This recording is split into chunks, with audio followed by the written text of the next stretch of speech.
দুৰ্গা মাক সেৱা কৰি থাকোঁতেই এইগৰাকী মহিলাৰ দেহত আবিৰ্ভাৱ হয় দুৰ্গা মা।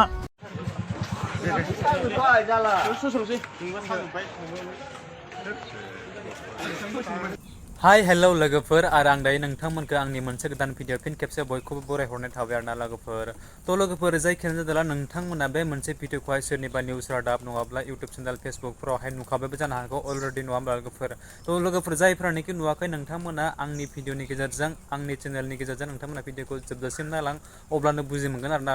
मोनसे गिख्रंथाव जाथाय लोगोफोर ओरैबायदि ना लोगोफोर दाखालि थांनाय समावथ' नोंथांमोना गोबाङानो दुर्गा फुजानि समावहाय रंजाबाय नायबाय नङा होमब्ला लोगोफोर। नाथाय माबायदि घटना जालांदों नोंथांमोना रावबो नुवाखैबो जानो हागौ आरो सोरबाफोर नुबायबो जानो हागौ आरोना लोगोफोर। थ' जायफ्रानोखि नुवाखै नोंथांमोना आंनि चेनेलनि गेजेरजों भिडिअखौ जोबजासिम नायलां। थ' लोगोफोर आं दायो नोंथांमोननि सेरावहाय बांद्राय गोबाव खालामबाय थालासै पेक बुखिनानै नङाब्ला सिदा डिसक्लेमारखौ लागेदेरना होलांदो दे नोंथांमोनाल' भिडिअखौ स्किप खालामनाङा जोबजासिम नायलांदो। थौदो बिदिब्ला।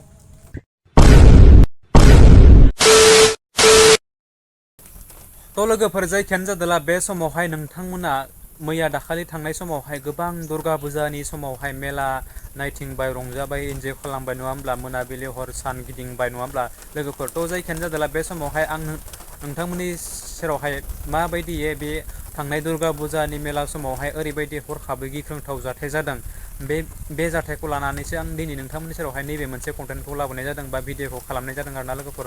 थ' दायो अखाबो हादों लोगोफोर ओंखायनो आं जेनेबा थुलमुलैबाबो नोंथांमोननि सेरावहाय नैबे मोनसे भिडिअखौ बानायनो बा शेयार खालामनो होननानै आं सानदों आरोना लोगोफोर। नोंथांमोनाल' भिडिअखौ स्किप खालामनाङा स्किप माने भिडिअखौ दाननानै नायनाङा आरोना लोगोफोर। दाननानै नायदोंबा नोंथांमोना बुजि मोननाय नङा दाखालि थांनाय हरखाबाव माबायदि घटना जालांखो माबायदि जाथाय जालांखो आरोना लोगोफोर। थ' ओरैबायदि सासे आइजोआहाय जेनेबा न'निफ्राय दुगैस्रां लोबस्रांहै बेफोरबायदि फुजा मेलायावहाय बिथाङाबो फुजा नायनो थांदोंमोन होननानै बेफोरबायदि बाथ्राखौ खोनादों बा बुंदों आरोना लोगोफोर। थ' आरो सासे जोंनि बर' सेंग्रा बिथाङा उदालगुरि डिस्ट्रिक्टनि आरोना लोगोफोर। थ' जायखियानो जादोंला बे समावहाय आं गिबियावनो फंनैसो बाथ्राखौ शेयार खालामनायनि सिगाङावनो बे मोननै भिडिअनि क्लिपखौ आं नोंथांमोननि सिगाङावहाय देखायलांना होनाय नोंथांमोना बे भिडिअनि क्लिपखौ नायलांग्रो आरोना लोगोफोर अब्लानो बुजि मोनगोन। दायो गोबां अखाबो हानो नागिरदों नै लोगोफोर दायो अखा थाइबायानो थेवब्लाबो आं नोंथांमोननि सेरावहाय बेखौ देखायथारगोन आरो नैबे मोनसे भिडिअखौहाय शेयार खालामथारगोन आरोना लोगोफोर। बिदिब्ला नायलांदो नोंथांमोना। এটা অতি ভয়ংকৰ ঘটনাটো সংঘটিত হৈছে যিটো ঘটনাৰ বন্দী হৈছে কেমেৰাত। দেখিলে দৃশ্য বুকু কঁপি উঠিব আপোনাৰ। সঁচাকৈ দুৰ্গা পূজাৰ সময়ত সামাজিক মাধ্যমত ভাইৰেল হৈ পৰিছে এটা বিশেষ ভিডিঅ'। এই ভিডিঅ'টোলৈ ভালদৰে মন কৰক।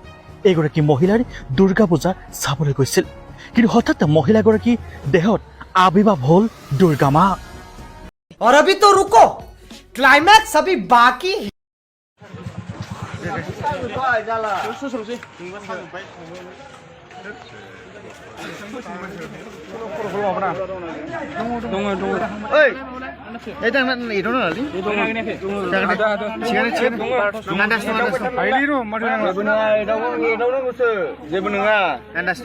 Andas dong. Oh. Naik.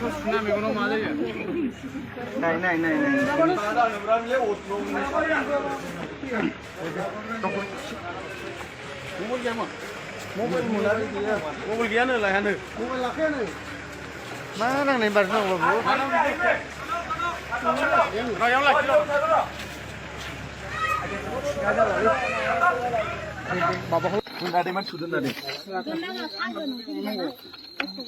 दान्दासो लाबोनांगौमोन बानलांनो हागौमोन होनबाना।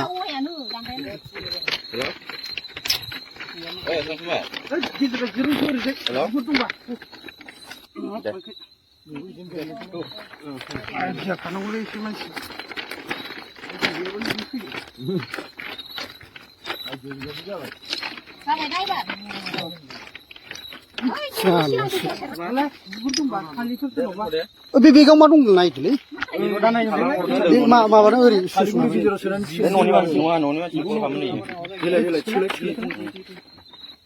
थ' लोगोफोर बेनोमोन भिडिअ निसय नोंथांमोना नुखाबाय आरो बुजि मोनखाबाय नङा होमब्ला लोगोफोर। सासे आइजोआ बिथाङा बर' नङा खोनानाय मथेबा बिथाङा बाङालि होननाय बुंनाय खोनादों आरोना लोगोफोर। थ' बिथाङा न'खरनिफ्राय दुगैस्रां लोबस्रां थांनानै बेफोरबायदि फुजा मेलायाव दुर्गा फुजाखौ नायनो थांदोंमोन। दुर्गा फुजा नायनो थांनायाव बिथाङा खुलुमनायावनो हरखाबै बिथांनिया माबायदि दुर्गानि महरासो साफिफैगोन ना दुर्गा देबिनि बे आत्मायासो साफिफैगोन बिथाङा गोख्रोङैनो दुर्गानि महर लानानै दुर्गानि बे मुर्तियावहाय गाखोना बेफोरबायदि माबाखौ हरखाबै फावखौ फेसनखौ खालामदों होनना बुंनाय खोनादों आरोना लोगोफोर थ' बिनि खाथियाव थानाय जितु गोबां सुबुंफोराहाय हरखाबै सोमोनांदों आरोना लोगोफोर गिख्रंथाव जाथाय जादों गिखांनाय मोनसे जादों आरोना लोगोफोर माबायदि दासो मोजांमोन दासो खुलुमदोंमोन माबायदि बिथाङा हरखाबै बेफोरबायदि महर लाखो बा आखु लाखो होननानै गोबां सुबुङानो खोनादों आरोना लोगोफोर थ' नोंथांमोना बुजि मोनगोन आरो आं इयुनावहाय बिनि आपडेटखौबो लाबोफिननो नाजागोन आरोना लोगोफोर हानायसिमखौ थ' लोगोफोर आरो बिनि गेजेरावनो सासे जोंनि अदालगुरि डिस्ट्रिक्टनि होननाय बुंनाय खोनादों आरोना लोगोफोर बिथाङा जामुगुरि कृष्णा बर' होननाय बुंदों आरोना लोगोफोर बिथाङा लाइमोन सेंग्रा सासे थ' बिथाङा बेफोरबायदिनो दुर्गा फुजा नायनो थांदोंमोन आरोना लोगोफोर ट्रेन गाखोदोंमोन थ' ट्रेन गाखोनाया बेयाव जाबायदि ट्रेनाव गाखोनांगौ बिथाङा भुल खालामनानै गुबुन मोनसे ट्रेनाव गाखोफ्लांनानै बिथाङा मा जादों खारबाय थानाय जितु ट्रेनावनो उनावहाय थट मोननानै बिथाङा नैबे ट्रेना आं जे जायगायाव थांगोन बे जायगानि नङा होननानै बिथाङा ट्रेननिफ्राय बारसोमनानै लानानै बिथाङा बेफोरबायदि हरखाबै गावनो हारसिंनो जखमखौ खालामना लादों आरोना लोगोफोर भाग्य मोजां खाफाल मोजां बिथांखौ दिनै खाथि खालानि जिथु सुबुंफोराहाय आदा आदै मादैमोना बिथांमोना जुदि थांनानै हेफाजाब होनायखाय आंबो साबायखर बावो बिथांनि जिउआहाय जाहाथे आलो गोजोनै मोजाङै मोजां जाफिनो आरो बयजोंबो न'खरनि सुबुंफोरजों मोजाङै मोजां थानो मोनफिनो होननानै आं बोर साबस्रि हरो आरोना लोगोफोर थ' बेफोरबायदिनो जेनेबा जानला मोनला नोंथांमोना हारसिं हाला बेफोरबायदि बेरायनाङा आरो थांनायनि सिगाङावनो आं सिगांनि भिडिअफोरावबो बुंखाबाय थादों नोंथांमोना न'निफ्राय ओंखारनायनि सिगाङावनो खनसे नङा खननै नङा 100 बारखौ सानग्रो दिनै आं न'निफ्राय ओंखारब्ला बबेयाव थांगोन बा मा खालामहैगोन बोरै जालांखो होननानै आरोना लोगोफोरा ओंखायनो जेनेबा नोंथांमोना गोबां सुबुंफोरानो साननांगौ गावनि फारसे हान्थिलांनायाव लामायाव माने